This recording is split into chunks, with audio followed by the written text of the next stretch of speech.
आज जिस तरह मुख्यमंत्री प्रदेश वापस पहुंचे और उन्होंने आते ही जो पत्रकार वार्ता की है, उससे लगता है कि सरकार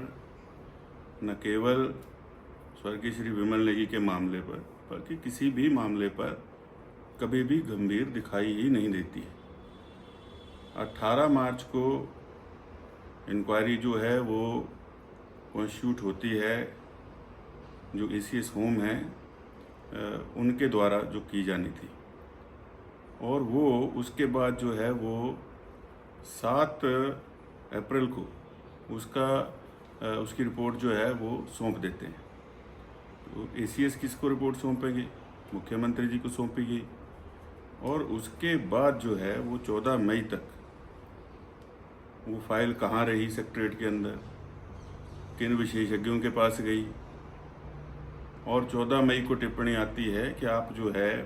विमल नेगी जी की जो मृत्यु हुई है उसके ऊपर जो है जिन अधिकारियों पर कार्रवाई हुई है पहले ही, आप जो है उनकी भी सुनवाई करिए। तो ये फाइल इतने दिन कहाँ रही, कौन लोग इस पर बैठे रहे, ये भी जो है सीबीआई को जांच करनी चाहिए। और उनका ये कहना कि जब मैं टूर पर होता हूँ तो मैं किसी से कोई चर्चा नहीं करता, ये पहली बार मैं देख रहा हूँ कि प्रदेश के अंदर कोई मुख्यमंत्री ऐसा कह रहे हैं। जहाँ भी मुख्यमंत्री टूर पर जाते हैं, जो भी अर्जेंट इश्यूज होते हैं उनकी फाइल्स जो हैं वहाँ पहुँचाई जाती हैं, ताकि वो उसका संज्ञान उसके ऊपर ले सकें, उसके ऊपर जो भी अगली कार्रवाई होनी है उसको कर सकें। लेकिन ये क्यों इतनी देरी की गई? और आज जब पत्रकार वार्ता सेक्रेटरीट के अंदर हो रही है, हिमाचल प्रदेश सचिवालय के अंदर हो रही है, तो पत्रकार वार्ता के अंदर जो है वो पिछली पंक्तियों में ऐसे लोग बैठे हैं जिनका ना सेक्रेटरीट के अंदर कोई कार्यालय है, ना सरकार के साथ कोई काम है, ना वो अधिकारी हैं, ना चुने हुए प्रतिनिधि हैं। तो ये गंभीरता सरकार की ऐसे इश्यूज़ पर है। और एक बात मैं और कहना चाहूँगा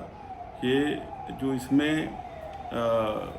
जब आज पत्रकार वार्ता हो रही थी तो फिर राज्यसभा के चुनाव का जिक्र ले आए। अब आप कार्रवाई तो करवा रहे हैं और शिमला ज़िला में ही हो रही है, बालूगंज थाने में जो है वो उसमें कार्रवाई चल रही है। तो इतनी बड़ी पत्रकार वार्ता अपने ऑफिशियल कार्यालय के अंदर एसपी शिमला ने की, चीफ सेक्रेटरी से लेके जो है वो तत्कालीन रहे डिप्टी कमिश्नर, अपने डीजीपी और अन्य लोगों के ऊपर वहाँ टिप्पणियाँ करी, सिर्फ 4 मीडिया हाउसेस को बुला करके। तो उसके ऊपर भी थोड़ा प्रकाश डालते, लेकिन नहीं, क्योंकि इसी शक के चलते जो है वो विमल नेगी जी के परिवार ने आशंका जताई थी कि हमें लगता है कि हमें यहाँ न्याय मिलने का कोई चांस नहीं मिलेगा हिमाचल प्रदेश में अगर इसी तरह से पुलिस कार्य करती रही। और विधानसभा के अंदर वक्तव्य दिया कि मैं उनके परिजनों से मिल लिया, मेरी बात हो गई और मैं सब कुछ ठीक कर दूंगा, मेरी रात को बात हुई। तो विधानसभा के अंदर बोली गई बातें जो हैं, अगर उससे भी वर्तमान में मुख्यमंत्री जो हैं वो पीछे हट जाते हैं, एक तरह से मुकर जाते हैं, तो इससे पूरा पता चलता है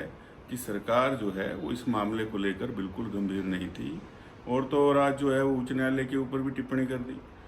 कि जो वहाँ पर माननीय न्यायाधीश है उनको क्या करना चाहिए, क्या नहीं करना चाहिए, और न्यायाधीश जो है वो हिमाचल के ही होने चाहिए। तो ऐसे गैर जिम्मेदाराना बातें जब किसी प्रदेश के मुखिया करेंगे तो उसी से समझ जाना चाहिए कि ये पूरे का पूरा इस प्रदेश के अंदर कोई सरकार नहीं चल रही है, एक तरह से ये मित्र मंडली का पूरा माफिया राज है।